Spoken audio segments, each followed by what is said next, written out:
About 18 years now, nearly 18 years. And I've got older in that period of time, just like all of us, and I've been helping them navigate performance issues, right? And so what I've noticed, and it started off as really kind of ad hoc, and it probably didn't start until about, I was into the business about 10 years, and then I was like, I'm starting to pay attention to business owners and business leaders who are challenged or having challenges with the performance of women when they hit midlife. And I started to talk and I started to think, this is a thing, right? And at the same time, I'm navigating my own challenges. And I'm starting to lose my train of thought mid-presentation. By the way, it still happens. It actually happened when I was developing this workshop or this keynote with Emily in America, who I have helped. She has helped me kind of put it in order. It happened while I was on Zoom with her, and I'm just like, I've got this really great idea in my brain, and it just departed, right? It departed, and it was just gone in a flash, and I was like, oh my God, I've lost my whole train of thought. And what's happened, and then of course, mid-presentation, and many of you know, I'm a facilitator, so I'm in front of lots of people all the time, and I've learned in the last decade to layer. And I'm talking about my clothes, right? Layer. Because the whole room can be freezing, and I will need to strip off down to sleeveless, right? Yeah. And you're on fire from the inside out. Now, I'm also very mindful that in the room today, we have a diversity of ages, of thankfully all women for this first rollout, but I'd love to be doing this in front of a group of men as well, because lots of the clients I work with are men, and of course, talking back about the women that I've noticed over this ad hoc kind of research and observation of workplaces, I started to notice and really think, well, I get the call. I'm having a problem with Lisa. There's no Lisas in the room, is there? I'm having a problem with Lisa, right? I've noticed she's starting to get really possessive of her work, and she's no longer sharing anymore. She's no longer, she's got plenty of wisdom in the business, she's got plenty of knowledge and intel in the business, but she's no longer participating and being much of a team player, and she's always been a team player, and I'm really struggling, and she's lost her motivation, and she's lost her productivity. And so we performance manage. We go into performance management, and guess what happens to Lisa? What happens to Lisa?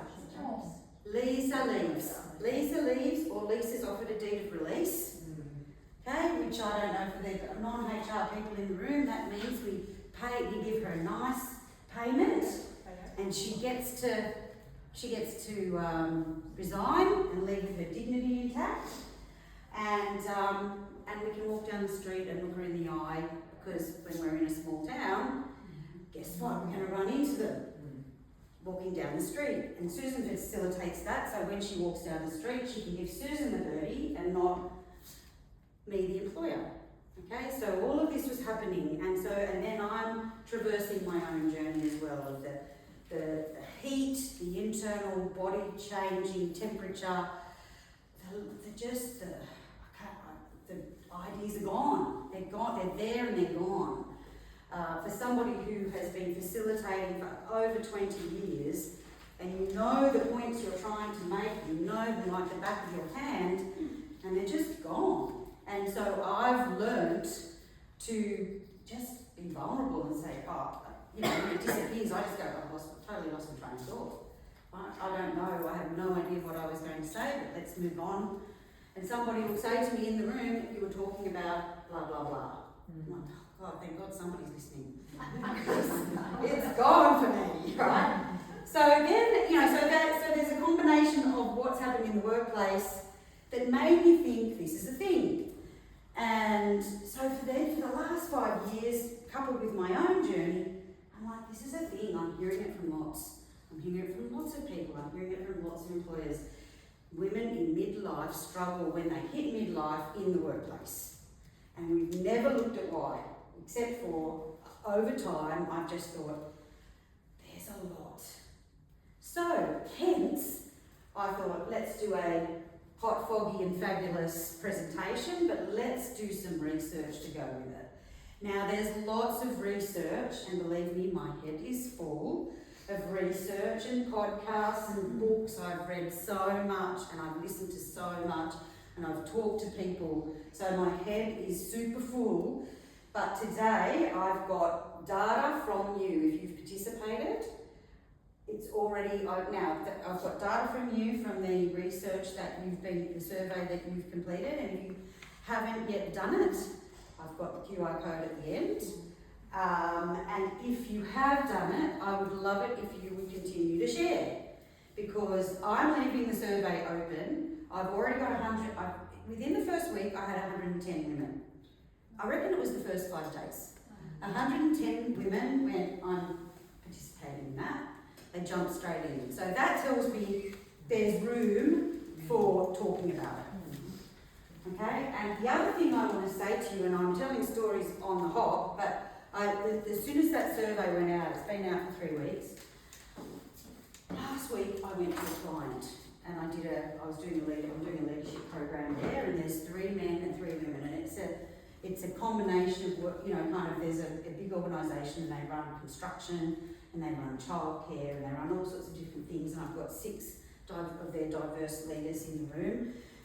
And the director of the childcare centre said, Susan, your survey has cracked open in my team discussions that have never been had before. And everybody just, and so we've started to talk about the conversation around perimenopause, around menopause. And she said, one of my ladies who is very, very private, she will never say anything to anyone. I asked her the other day if she'd done the survey, and she said yes, and she started crying, and she said it's the first time I've ever felt like I had a voice. And it's a conversation that childcare director with that childcare educator had never had the courage to have, simply because I've done a bloody survey. And it's generated a feeling in women that they want to share their experiences so that we can make change. And that is my purpose. I want to make change. So, with that in mind, who the heck am I to talk about all this? Apart from the fact that the story that I've just told you, I have my own story. Just like you, I've learned through your feedback that our menopause and perimenopause story is exactly like, if you've had, everybody, who's had kids? Hands up, show of hands. Okay, so we're at 100%, right? Not quite. You've got a birth story. If you've had more than one child, guess what? You've got different birth stories for each child. That, because no 2 birth stories are the same, right? And back when our kids were younger, we talked about the birth story. And when women have had babies, they want to talk about their birth story. There's a menopause story for everybody, and they're all different. Everybody's experience is different. So today, I wanted to talk about some of the symptoms. Now, I am not a medico, okay? Yes, I've got my head filled with data, right? I'm not a medico, but guess what? We all feel the symptoms. And if you haven't had symptoms yet because you're lucky enough to not have experienced them yet, or you might be in what Ali calls the birthing years, so they haven't hit you yet, it's just going to be a heads up. So maybe when it hits you, you feel more confident to talk about it, or even to just know it's happening. Okay, so that you're much more aware. Now I'm looking over there because I think those girls are younger than me. Right, and yeah, I think Laura's younger than me. You want to sit on this table now? Right. So that's me. So I had a Mentimeter. Has anybody heard of Mentimeter, where you use your phone to do a bit of a quick poll? Except for I changed it last night because nobody can get the feckin' internet down here, right? So instead of that, I want you to grab your little notes that I've given you. On the back page of that, there's a little notes page. And what I was going to ask you in the Menti We're doing it manually. Write down 3 words that describe how you're feeling about this season of life, whatever that means for you right now. Some of you will be post. Some of you will be right in the thick of it. Is there a notes page? On the back. On the back. You should have 2 pages. There's 2 pages. I've only got one. Yeah. You got the other Here half. you go, there's another set. Do you want these back? I'm missing one. No, these are for you, please. Right, so girls that haven't felt anything yet, or maybe they just had a bump, and I'm not in menopause or perimenopause, okay? I want you to write down, so no matter where you are, whether you're peri, whether you're post, whether you're nothing yet, what are 3 words that describe how you're feeling?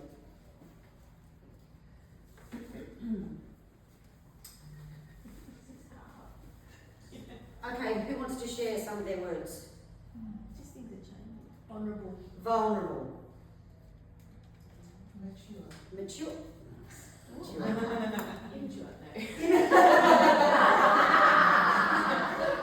You can say what the fuck is going to happen to me. I put confronted because I feel like all of a sudden it's like, holy shit, I'm staring. I'm sorry, guys. I'm staring at 40 and it's like, fucking hell. What's coming? I sit in this room and I feel like I'm like 60. When I put my hand up, like, have you got kids? I'm like, yeah, and then I'm kind of feeling like an imposter. Like, how have you got kids? It's like, you're only 16. You're only 16. Yeah, I feel like that too. So I feel a bit confronted. Yeah. Okay, so confronted. Anything else? Grateful. Empowered. Pretty good considering. Yeah, pretty good. I'll sit in that. Through the worst. Sorry? Saggy. It's true. Saggy. Let's be honest. Cranky. Okay, you know, personal story. Woke up like height of menopause.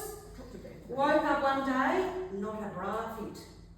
I had grown 3 cup sizes overnight. Oh, Jesus. I'm not trying to scare everybody, because remember, every story is your own.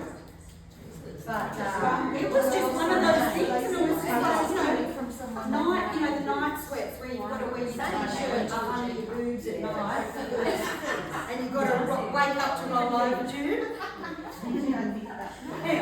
All right, so we've got our bra feelings. Jackie, have you got any? You want to share? Yeah, I can. It was sluggish, changing, and challenged. Oh, fantastic words. Well done. Thank you for that. All right, so why are we talking about it? Now, I've got some photos of some of you in here. I'm just giving you the heads up. That's myself and my husband after we walked Wineglass Bay. I was feeling very hot. Very hot. Okay, why are we talking about it? 51% of the global population is female. That means 51% of people are going to go through menopause. That's a lot. That's a lot of people, right? In 2025, 1.1 billion women are experiencing menopause. 1.1 billion. I love stats, if you haven't noticed tonight. And guess what? Most of us are going to spend a third of our life post-menopause. So let's wonder, why are we talking about it? Why are we still quiet about it? I don't understand. We talk about burnout. We talk about mental health. We talk about performance problems. We talk about periods. But we don't talk about this. And it's, and a lot of the discussion is linked to periods, as opposed to all of the other things. And there's a lot of mothers whose daughters are going through this day. Yeah. So there's a whole nother. Yeah, there's another layer. And my filter, as you all know, is about looking at how this impacts our relationships in the workplace. But what's come out of my research is the way it also impacts the symptoms you get, and then also the way it impacts your home relationships as well. So, okay, so what do we all want? We all want the same thing. We all want to turn up confident, calm, and credible, don't we, when we go to work? This is about work. We want to go to work, we want to feel confident, calm, and credible. But guess what the others? But in, in midlife, in menopause in particular, that can really feel like a moving target when you're going through all of those symptoms. And for those of you who are lucky enough to not feel lots of symptoms, that's a blessing, but there's lots of people who feel lots of different symptoms from day to day. Different days, different symptom. We'll talk about that too. Okay, so what am I going to talk about? We're going to talk about what it is and the research, some of the research straight out of your feedback, how it shows up at work and what we can do about it, harnessing, how we harness it through emotional intelligence and what we can do differently. And we're going to also talk about why it's fabulous. Okay, so let's have a look at a few more stats, if we can. So I've got no pictures, Christy. What's happened? That's just the internet. Okay.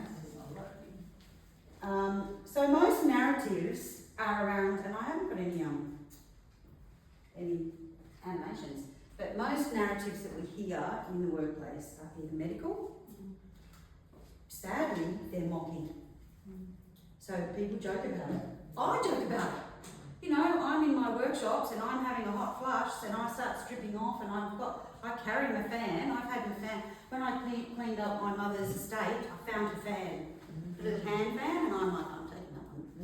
And I carried it around ever since, right? So the mocking and the men that mock, Yeah, huge.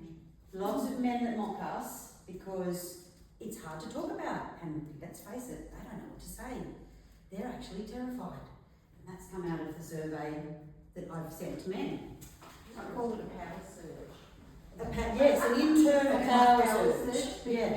Yeah, an internal power surge. One of the ways I always think of it too is if you normal heat, if you normally overheat, it comes from externals, like being in a hot room. But you know those heat patchy crackles? Yeah. That's what it's like.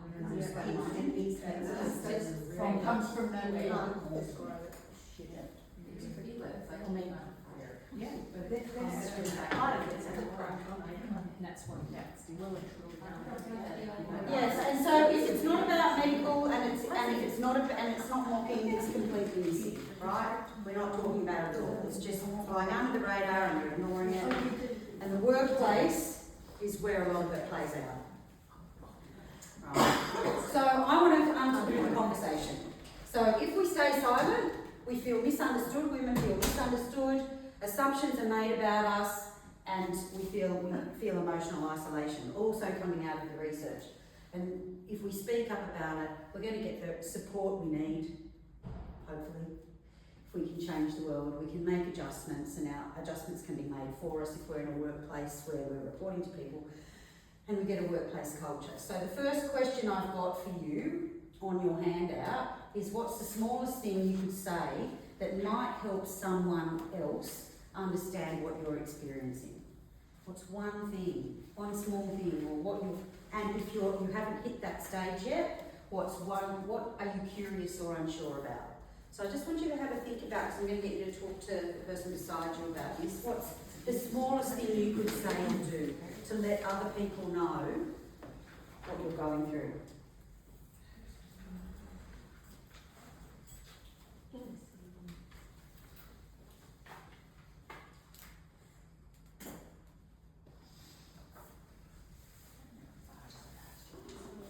You ever thought about it?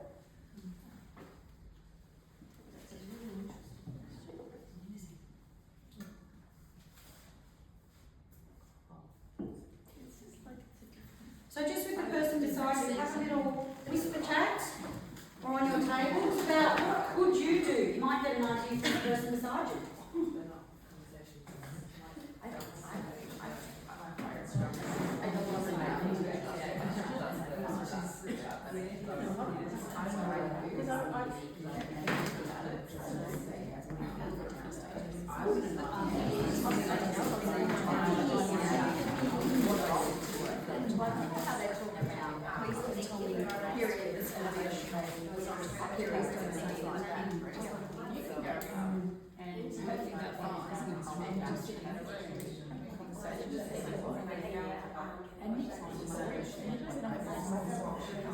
which then makes you feel like when I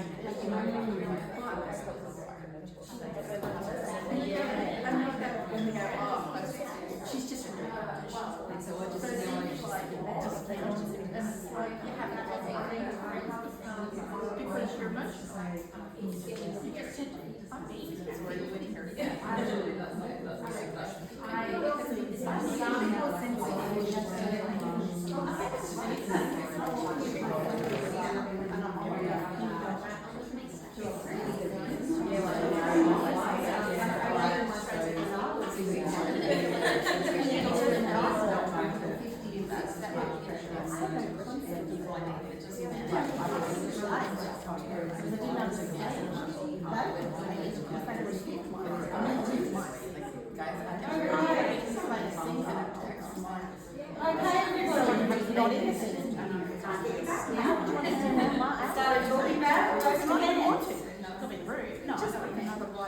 Can I have you back, please? Okay, a brief rundown. What did you talk about at this table? Was there any flashes of brilliance? It was more just what can I do to help you right now? Oh, great open question. Yeah, okay, fantastic. What about over here? Somebody want to share something you talked about? Oh, I don't want you to, all I want you to do is listen. Great, yeah, so no problem solving, just hearing. Just being able to voice, I'm feeling vulnerable. Yeah, fantastic. Thank you. What about over here? I don't think we answered the question. Great, so you just had a chat about the different seasons? Yeah. All different. Thank you for that. Okay. Thank you. I don't know how we did that, and it wasn't pre-planned, but thank you. Okay, so it's not a moment, it's a transition. And there's these 3 stages. There's perimenopause, there's menopause, and there's postmenopause. And you've got my commentary underneath, right? I'm going to say perimenopause. Crazy times. Menopause. 1 year, for 1 year after your last period, you're in, so they don't diagnose menopause until you haven't had a period for 1 year. Let's talk about the number of times it goes for 10 months. Oh, I know! That's right, that's right. Correct! I went away with a group of girls and I hadn't had a period for 11 months and they were all younger than me and they were all on their period. Yeah. Don't I get it? Oh, yeah. Yeah. That happened like I think 3 times before it actually happened. Where it actually left for good? Yeah, I absolutely. was pregnant and hoping like this. I know, this is it, I'm so close, right? But you never know when it's going to You come. have to carry those tampons Everywhere. So you don't actually know that.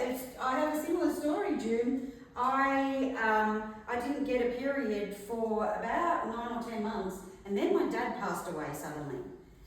Next week, I got a period.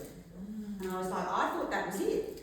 And then I was like, okay, here we go again. I mean, last thing I want to worry about when I've just lost my dad, but it was like, okay, let's start again. But I'm just, this is crazy times. Why is this crazy times for people in perimenopause? Because you don't know what they're going through. There's no understanding what else. It's a roller coaster. It's a roller coaster, yeah. And all of this, and of course postmenopause is forever after that, okay? And it often starts when we get really powerful and great at our careers when we hit midlife.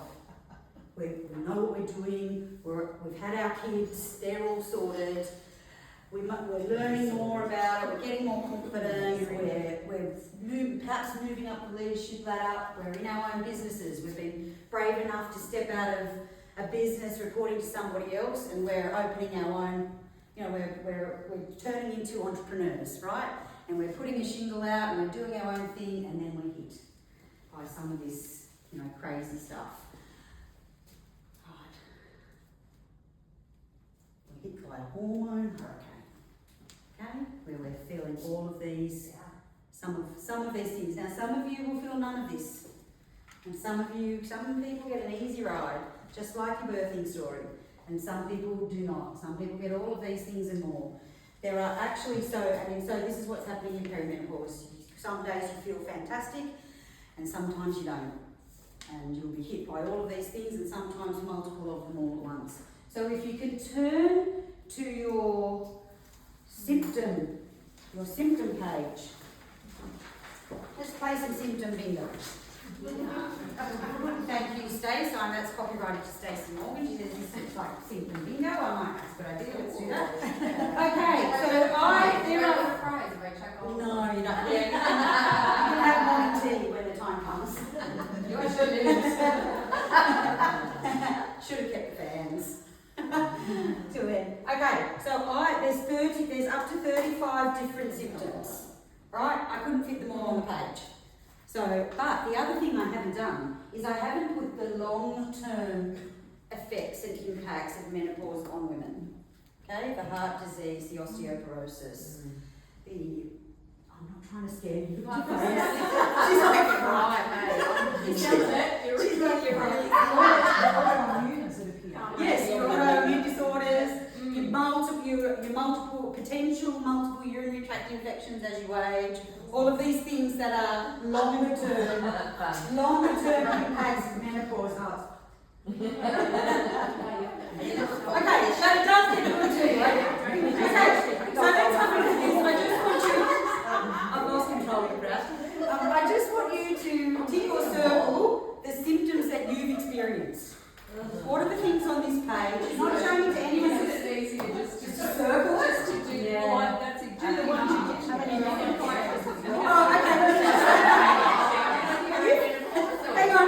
If you have, Let's tick what you have. yes, okay. So hang on. If you are at the start of your transition, you tick the ones you've experienced. Every single one. If you start, the research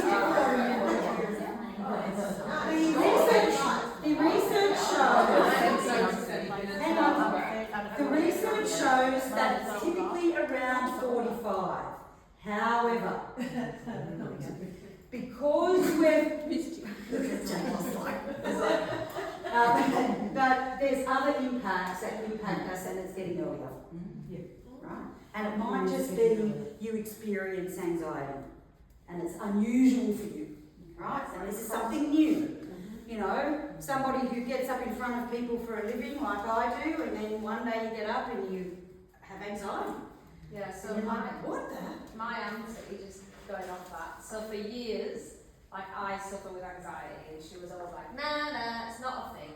Like she would put it down, and then she hit menopause, and all of a sudden she was like, I am so sorry. She's like, now I know what you feel. Right, so I've just put the 21 things that I thought are quite common, right? You know, and I was on a webinar with some of them, or a meeting with some of these girls a couple of weeks ago, and I was mucking around with my chin, you know, and I think, was it you or Lucy or somebody said, what's it, you've got to be chin or something, and I know, there's a fucking hair there. And it just keeps popping up all the time. So, you know, it moves from other places and it starts to come out in your face. Okay, so we've got all these things. We've got the message right. It's a hormone hurricane. So let's have a look at some of the research that you told me. Okay? So up the top, these are from, if you've participated, this is what you've told me. Right? 80%, just under 80% of women experience brain fog. That's a lot, cognitive, right? Up just under 80% or mid-80s, weight gain around the waistline, or weight gain in general. And it's not like you're not exercising. It just happens. Just under 70% of you, hot flushes. Mid-65s, fatigue and burnout, sleep problems, loss of sleep. Now I want you to start thinking about what impacts that has when I go to the workplace. When all of this stuff is happening, what happens when I go to the workplace? Night sweats, where you wake up because you're in a bath of sweat for no reason. Anxiety is next. Low libido, we lose our sex drive. It's not because we don't love our partners or we don't like a good chat. It's because it's hormonal, right? Everyone's thinking it, so maybe I won't put this in the this video in the one that I put on my website. Okay, itchy skin. I don't just have itchy skin. Anyone has itchy skin? You know, wake up in the middle of the night scratching my neck for no reason. It's happened for years. And mood swings. Anyone felt moody? Mood swings. Anybody? Susan, even-tempered Susan. Even-tempered Susan, my husband said, you've never been moody. I love you because you're never moody. All of a sudden, Susan's moody. Okay, and these are just the top 10. There's like so many more, but who's feeling like we've experienced this in one? And it's not all the time, it's just, okay, let's have a look at what happens. We've missed it doesn't matter. Anyway, I have another slide in there about the workplace, about the impact on the workplace. I'll read them out to you. Okay, workplace impacts. 80% of you said you had reduced confidence around your professional ability. 80% reduced confidence around your professional ability. What does that cause in the workplace? Yes, but it also stops you from stepping up to do projects or to lead things.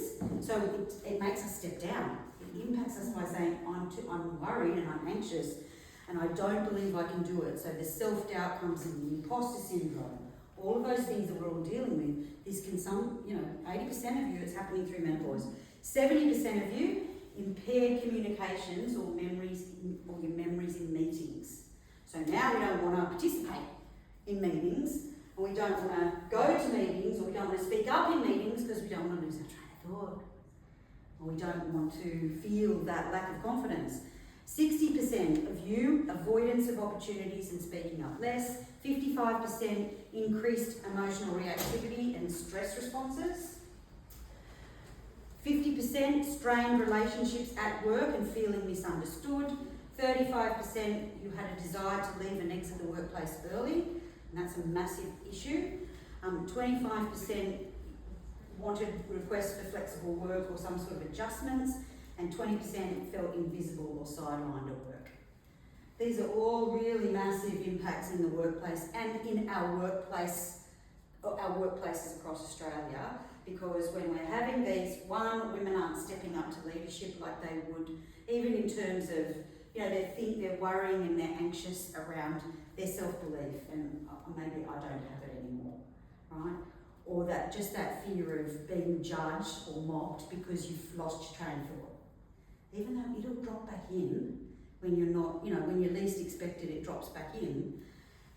An hour after I forget my train of thought in a workshop, it comes back and I go, what I was thinking. Okay, so I was talking to Stace about this the other day, and I'm like, she's not just being a bitch, and we weren't talking about anyone specific. We were just talking about, this is stuff that I hear from employers, right? That she's turned into a real bitch, right? What makes us turn into that, that person that people see as really difficult to work with, because we get irritable and snappy with people, we withdraw or we disengage, so we're not quite as, social anymore, and that also came out of the research, that I've stopped going out with my friends, I've stopped socialising with my work colleagues, because I just don't feel like I can do it anymore, right? And what else happens? We become micromanaging and controlling, because guess what? The rest of our life is out of control. So we start to micromanage people, and we become really difficult, and we start to hold on to our jobs because we're terrified of being invisible, right?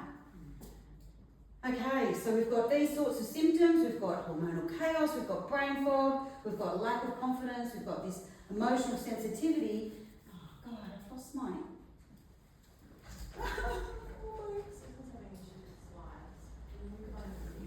Yeah, so what's happening is, none of the animations are working, so... None of my animations are working. So anyway, so these are the symptoms that are driving us. We become possessive, we become cliquey, and we become territorial. We start to resist change, and we exclude other people. Yeah, thank you. Anybody feeling it yet? Anybody going, oh, it might not be me, but I've noticed somebody I work with like that. It's just I've just been thinking, hope it's okay to say this. I think a lot of diagnoses for other illnesses, like memory, is actually due to menopause and ongoing.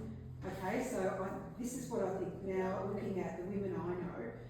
My daughter came last week and she said, oh, Mum, I've got this great cookbook book for perimenopause. And I looked at her and I went, she's just been diagnosed with psoriasis as well, so she's on quite a bit of medication. So I'm actually thinking, no, let's go back and have a really good look, or find the medical profession who can actually have a look at female issues and whether that's actually it's affecting our memory as well. But it's the perimenopause, and then it's an interesting thing. So it brings back more memories. But I think there's some misdiagnosis. So because I'm not a medical professional, I don't want you all to go away and say Susan said. But the research I've been reading is that yes, often it's misdiagnosed. Illnesses or things that happen to us are misdiagnosed because medical practitioners, and this did come out of your research, that you are really struggling with they just don't have the knowledge of menopause, and what and the sorts of symptoms that are linked to it. So, for example, great another story, I've got plenty of them. So, for years, and I'm talking 2.5 years, I could not lift my shoulder. One day, I woke up, my shoulder's fine, and one day I woke up and I could no longer lift my shoulder above my head. And it was just, I felt muscular, I felt sore, it was achy. I could no longer do because I'd been doing push-ups and I thought, I've really hurt my shoulder doing a push-up yesterday. But no, I didn't feel like it at the time. So push-ups and strength bands and that sort of thing, and I just couldn't do anything with it. So I went to multiple GPs and they all told me I had arthritis. And I knew nothing about it. I'm like, oh my God, arthritis, I'm not that old. I'm not Manana, with the gnarly fingers. That I guess cannot be. Right? It cannot be arthritis. I'm still a spring chicken. But, and so they diagnosed arthritis, and I'm like, no, it's not. And then I thought, oh my God, I've somehow torn my rotator cuff or something. Don't know how you can do that from. Yeah, like it was a frozen shoulder, right? But no doctor diagnosed it. And when I realised, it was years later that I realised, like now, that I realised, oh, that's what I had. And then one day, a couple of years later, I just woke up and it was gone. And I'm like, it's gone, okay. Who would have thought? Hormones. So these behaviours are coming from our feeling of loss of control, our confidence dips, our emotional fragility, and our reduced resilience. Right? You feeling good yet, Liz? Okay, so it's a quiet drain on our productivity. Estimates are that in Australia alone, there's a loss of $10 billion because women go through menopause and we don't talk about it, and they just quietly leave. They either leave the workplace or they drop their hours. Again, you guys told me, as well as all the world global research, they drop their hours, they don't step up to projects and leaderships for their loss of confidence, okay? So it's money off our GDP. 1 in 5 women surveyed, this survey, have reduced their hours, changed jobs or roles, or left work altogether due to symptoms of menopause. Now, the broader research outside of my Hot, Foggy and Fabulous survey was 1 in 8. But it's also said that that's underreported. So I'm believing your feedback because you've just told me in the last 3 weeks. And 50% of you say it affects your confidence, your focus and communication at work. Rightio. So let's talk about menopause at work. How does it come out? Well, we've talked about the brain fog. We've talked about forgetting your critical talking points mid-presentation. It's read by others. How do they interpret it? You're incompetent. Right? They don't even think. None of us think. Not even me. It's hormonal disruption. Firstly, you think you've got dementia. Yes. And when your mother passed away from dementia, you're like, oh, I'm only in my 50s and I've already got it. But no, it's not. Our emotional or relationship areas, you're usually calm and collected. And you snap at a colleague, or you snap at somebody, which is unusual for you. But the damage is done, even if you are a bit mortified later. Physically, you turn up late, people judge you for poor time management, but guess what? You've been up all night trying to, shower off to get rid of the sweat, or you might, some women either even have tried to sleep on the bathroom floor tiles to cool down. I'm not trying to scare you guys. I'm really not, because nobody will get everything, right? Some people don't even get hot flushes or that core body temperature, right? And socially and professionally, we've talked about this, you're offered a promotion at work, but you knock it back because you just don't think you've got it right now or even forever. Okay. So when workplaces misread symptoms as shortcomings, we compound the pressure women already feel, and this contributes to our silence. So, on your paper, on your handout, who in your world might be experiencing these challenges? I want you to think outside the room. I want you to think about the people you work with, whether you're in small business or large business, or you're in a community organisation, or you're in a group of friends that have never talked about it, or you've got clients. Who in your world might be experiencing these sorts of challenges, and what shift could happen if you named it and supported it? You've got to untaboo the conversation. What can you do?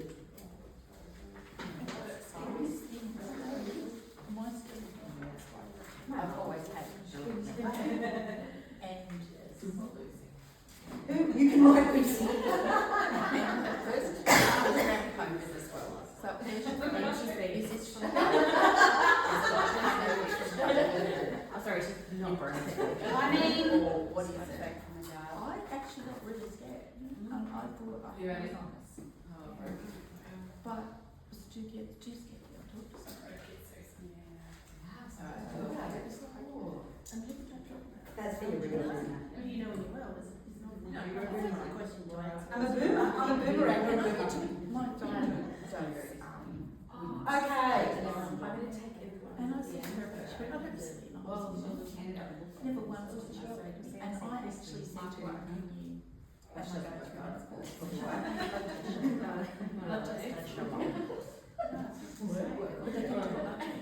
They can do hormone tests. But even unless you are actually going through something at that time, it won't show you what test. What's the shift? What's the shift that could happen? Weren't silent. Be compassionate for the people in your workplace and allow them to do that Great. themselves. Yeah, compassion and empathy. Validating too. Yeah, validating, understanding, or just even being on their page. Yeah, just recognising that it might not be, what our assumptions say it will be, but it's something else. And give them an early mark if they need one. Give them an early mark. Okay. They need an early mark. Maybe a different working arrangement. Yeah. So now we're starting to talk about changes we can make in our workplaces. Can I just put devil's advocate there? Right. And if you have a lady who is not performing as she used to, and you rock up to her and say, "Hey, I could be menopause. Don't you think that's gonna trigger?" Yeah. Fuck you. And there it is. Okay. So I wouldn't say it quite like that. I might bring it up a little more delicately. Well then, give us an example. Okay, so thank you. I don't know what's going on here, but I've had a segue from you. Now, guys, it's up to you. You're next.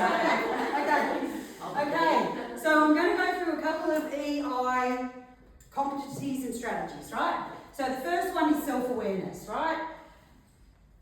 It lets us separate, when we're self-aware, it lets us separate the symptom from the story, right? So we're able to navigate that. So what can you say when you're self-aware and you know what's going on? You're going to say to yourself, I'm not losing it, I'm navigating a real challenge, right? And what does that draw from internally? Self-compassion. And it's okay to feel this way, and it validates the way you feel, right? So it's actually talking positively to yourself. Now I'm coming from the person who's experiencing the symptoms, right? And I want you to think about this. What's the first sign that you're not quite yourself? Because so many women have said through the research, I don't feel like me anymore. I've lost who I am, I just don't feel like me anymore. So what's your first sign that you're not quite yourself? Is it foggy? Have you got a shorter fuse at home? Sometimes these things happen at home as well. Are you a bit flat? Lots of women said, I just feel flat.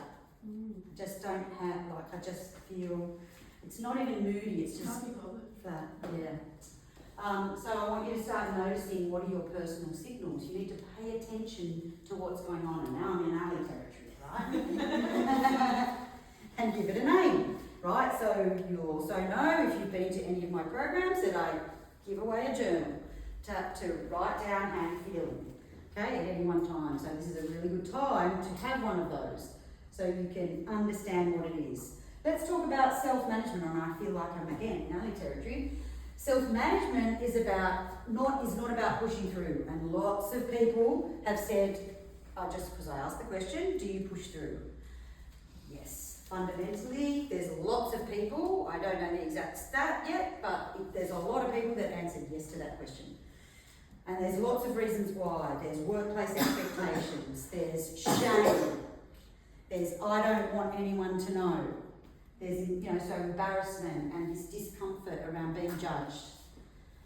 So things like breath work, like taking a quick break, like walking around the block, like a brain dump. Thank you, Stacey Morgan, the queen of the brain dump, can help you re-regulate and reset. Okay, so these are just tools that I've put specifically for individuals to do when they notice things. And guess what? It's okay to reschedule or renegotiate a meeting and take time out to reboot. Really important. Talking your language out.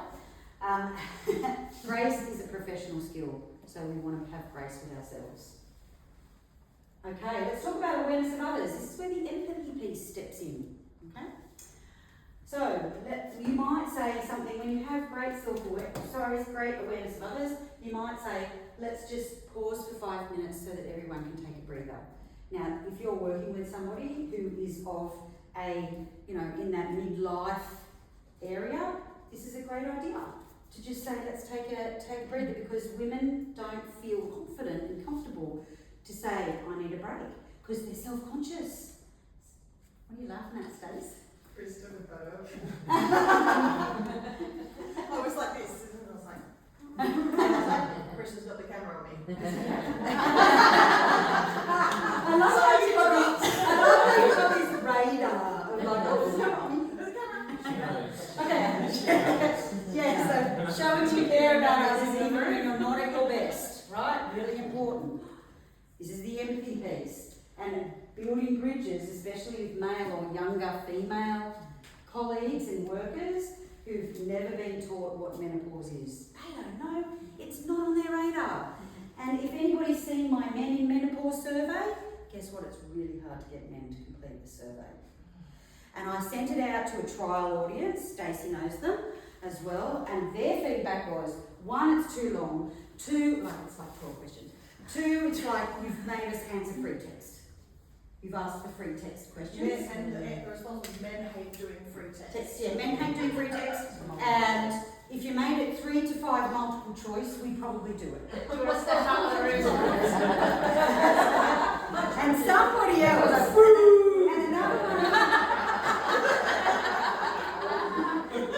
and another one of them said, well, the fact that nobody's responding tells you what you want to know, doesn't it? No, that tells us what we already know. Yeah, it's confirming what we already know. Yeah. Okay, and then we've got relationship management. Having courageous conversations, right? We want to have courageous conversations and not be ashamed and not feel judged about here's what I'm experiencing, here's what I need, and here's how I'll continue showing up at work. So it's really clear, right? It's clear communication, telling people what we need. And it helps us open up those connections and collaborations. Okay, in your situation, Laura, where you want to just go straight in and say, I don't have that situation. no. But your example that you brought up, this could be menopause. Yeah, no, not a good approach. Something a little more, kind of generic, maybe. I've been listening to this podcast, or I went to this.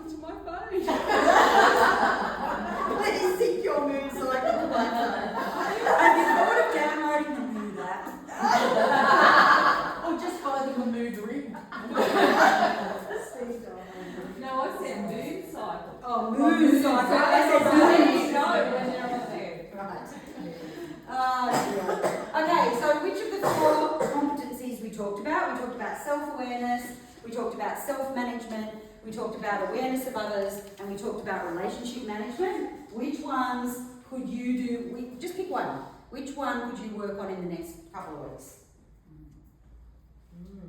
Self-awareness, self-management, awareness of others and those empathy skills. Really obviously trick the thought. Relationship management. A bit more sound Laura. And yet here I am, Laura, trusting you all to not mock me. Have you not met Laura? Okay, what are you going to do next week? Quick, just talk to next 2 weeks. Talk to the person beside you. Quickly, you've got 20 seconds. What are you going to do? Self-awareness. What's happening for me? And do some rest. And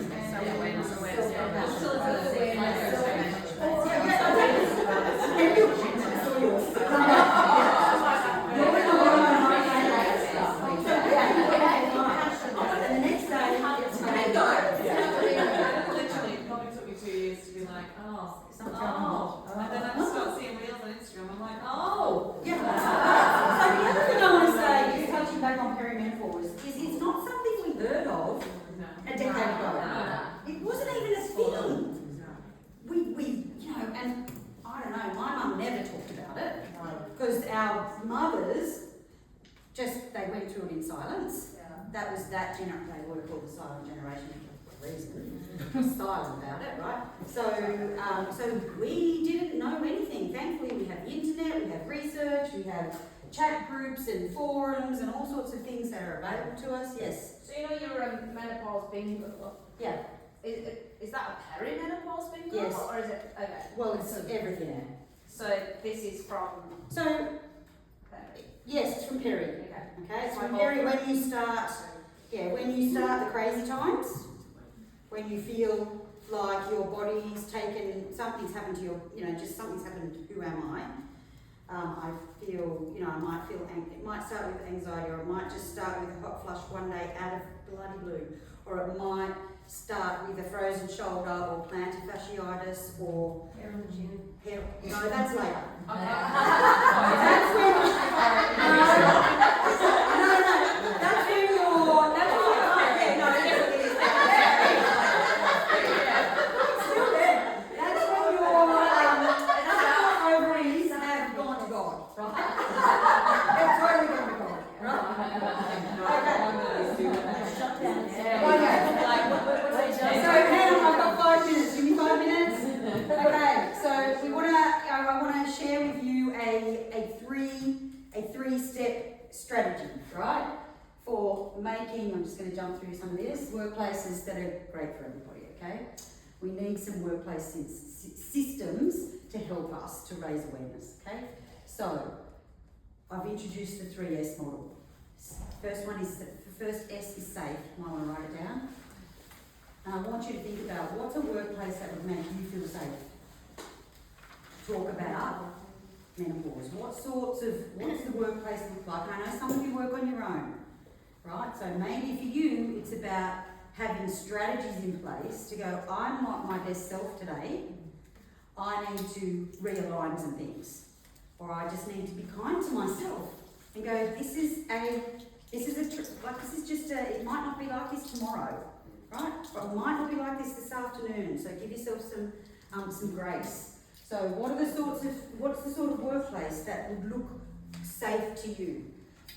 Where we're safe to speak up.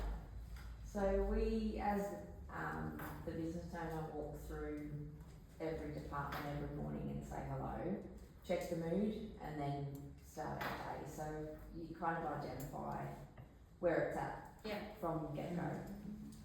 How do we help women feel confident to bring up and talk about menopause, like they talk about mental health or burnout or childbirth or endometriosis? There's talk about that people talk about reproduction, talk about that, but we still do not talk about menopause? I think, like, for me, it's kind of a given because I have got that relationship with my staff. Yeah.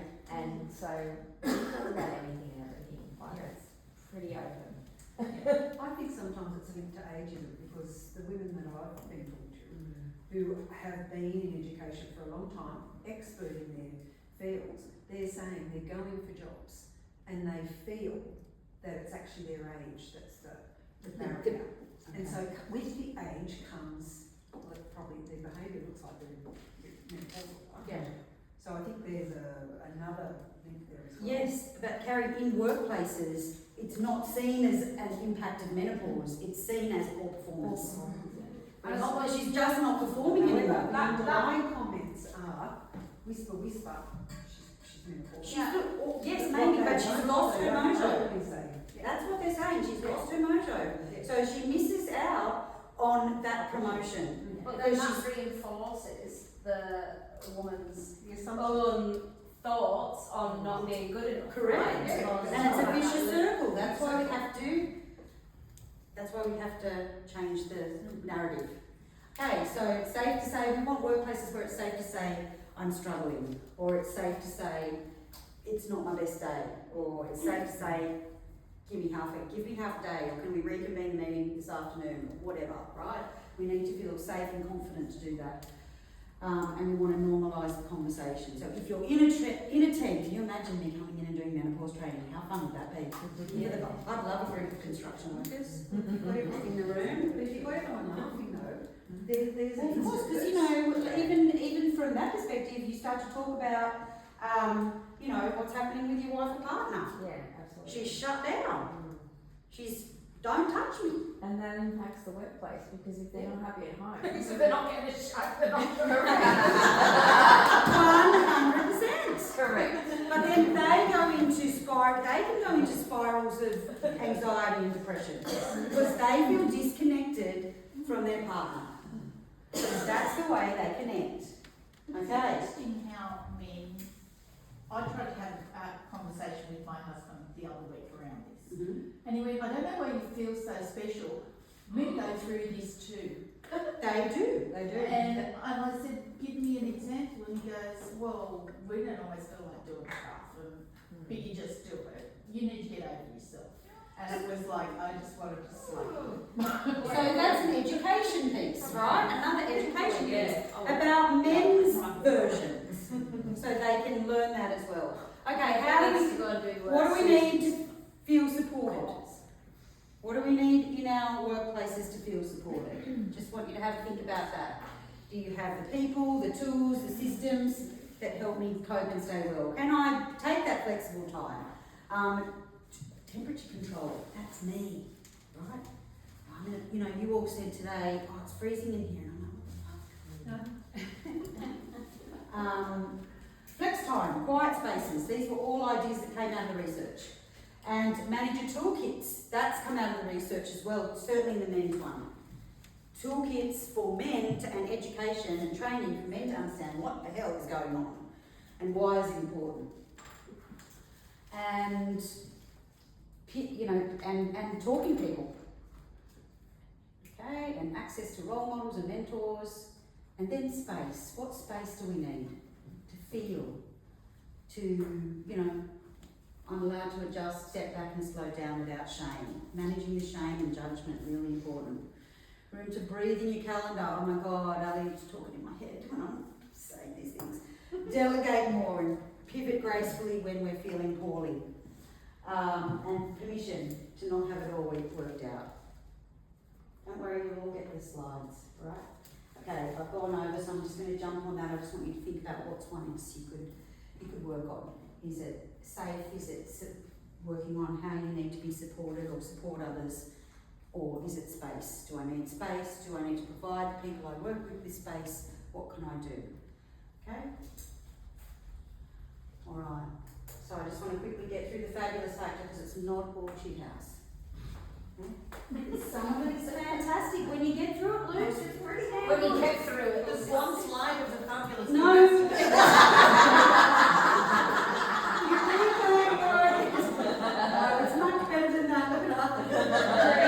Breathe. What happens? You read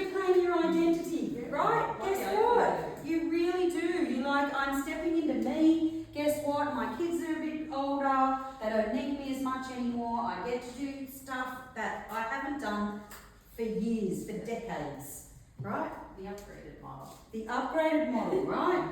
You learn to, and I know Ali talked about this yesterday, you learn to set boundaries, and they're good. They're great boundaries. It's like you feel like an empowered, valued, you've got a voice, you don't have to take no space up in the room, right? So you set boundaries and you get fierce clarity. Why? Because you're in the last third. You're in the last third, you haven't got, as much time as you had, when you were 20. Well, we don't really know, do we? But, in the context of our lives, hopefully we'll all live to 85 or thereabouts, which is the average, and we gain fierce clarity around that. Okay. So, nice picture from Raw last year. Menopause, this was a quote that came out of your feedback. Menopause stripped away what didn't matter.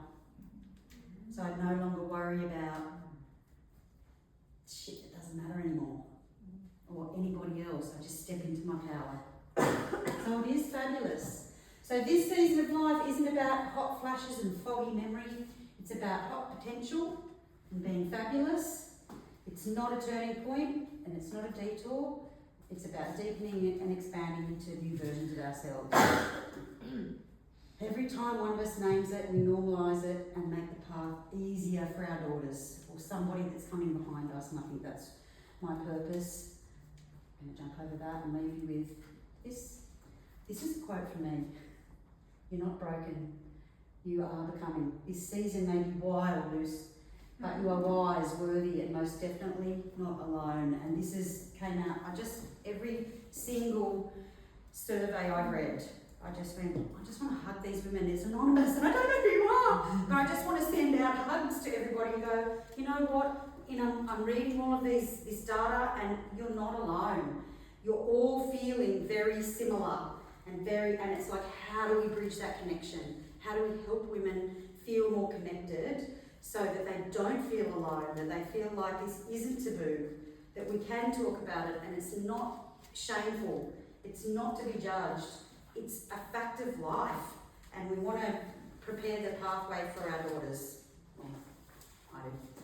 So, if you haven't yet done the Hot, Foggy and Fabulous survey, or you haven't shared it with every woman you know, well, that's a different survey. Yes, but if you know men who have partners and wives, share it with them. I want to get this out there. So, I've got 150, I'd love to get to 1,000. So if you've got ideas about how to do that, please tell me. Oh, 20 questions. Sorry, say something. What did you say? Nothing. Yes, there is in the women's. She got right on. Yeah, Growing up, we used to hear women referred to as, they're just empty nesters, they're going to be funny. They've got to be funny. And you think about that as metaphor. And can I tell you, back in the day, and I'm talking 1800s, women the average age back then was 57, so they died a lot younger, but they were seen as hysterical, right? And locked up or put into asylums, right? Movie, everyone's seen the movie Hysteria? No. Yeah. Sorry, Stace. I apologise. Susan Judd, ladies and gentlemen.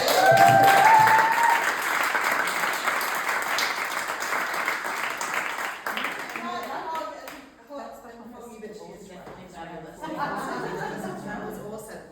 Speaking of fabulous people, we have new people in the room. Welcome, Liz, Sarah, and Chris, our visual photographer, who is always a pleasure to have around. Yeah, Chris, who didn't know what he was walking. Do you want me to let them